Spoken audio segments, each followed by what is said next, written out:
tā reklāma vienkārši noēd man naudu. Labāk būtu pīrs noslaucījis ar viņu.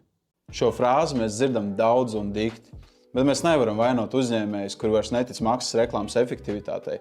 Problēma ir tajā, ka ir mēģināts, ir zaudēts laika un naudas resursi, bet vēlamais rezultāts nav iegūts. Mums ir 2 jautājumi tev. Vai tu pats vai aģentūra, kur iepriekš laida reklāmas tavā vietā, veic padziļināt konkurentu un klientu izpēti?